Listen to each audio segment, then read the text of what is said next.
Hello दोस्तों, आपका मेरे चैनल में एक बार फिर से स्वागत है।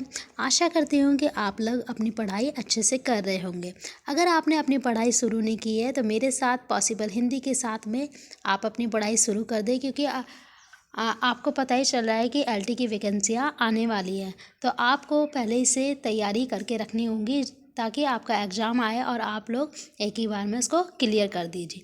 आज आपका टॉपिक है सुंदरदास। मैंने पहले भी दादू दयाल और मलुकदास के बारे में बता दिया है। अगर आपने मेरी वीडियो देखी नहीं है तो मैं इसका लिंक डिस्क्रिप्शन में दे दूँगी, तो आप मेरी वीडियो देख लेना। सुंदरदास आपको पता है कि निर्गुण धारा के एक ज्ञान मार्गी शाखा के कवि हैं। सुंदरदास का जन्म 1596 में हुआ था। कब हुआ था? 1596 में हुआ। और इनकी मृत्यु 1689 में हुई। ठीक है, तो सन याद रखना आप कि 1596 में सुंदरदास के जन्म हुआ और मृत्यु कब हुई? 1689 में हुई। इनका जो जन्म स्थल था वो धौसा है। ठीक है, कहाँ है? धौसा। और ये कहाँ पड़ता है? जयपुर में पड़ता है। ठीक है, तो जन्म स्थल इनका धौसा जयपुर है।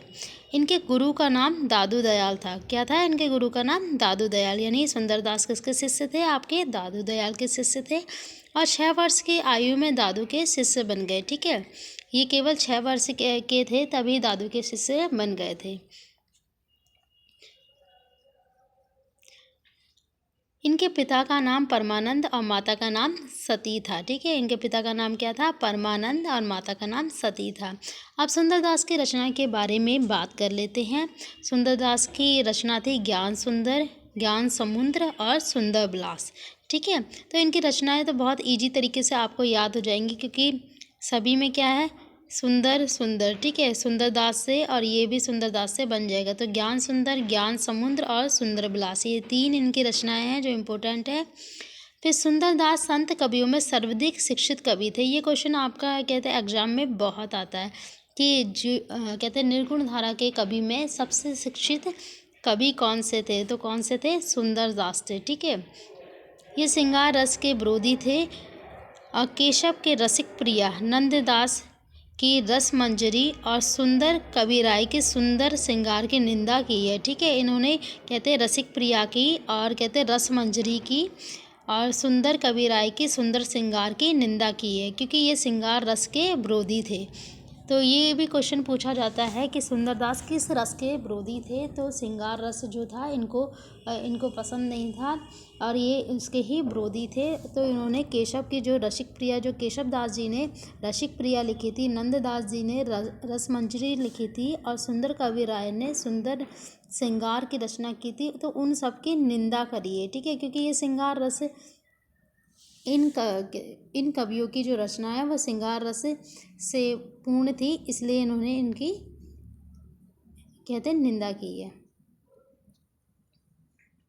देखिए, एक उदाहरण भी दिया है इन्होंने, रसिक प्रिया मंजरी और श्रृंगार है जानी, चतुराई करी बहुत विधि विषय बनाई आनी। ठीक है, ये जो आपका उदाहरण है वो इन्हीं तीनों रचनाओं के ऊपर उन्होंने कहा है। तो आप उदाहरण याद करना।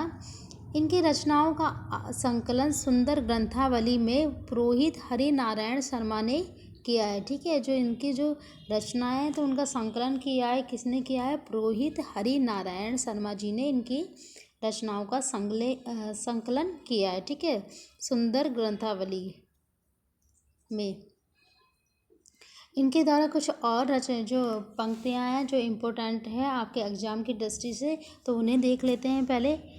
गेह तज्यो पुनः तज्यो, पुनि खेट लगाई के देह सवारी। ठीक है, गेह तज्यो पुनः तज्यो, पुनि खेट लगाई के देह सवारी। ये आप लोगों को बहुत जल्दी याद तो नहीं होगा, लेकिन आपको बार बार पढ़ना होगा।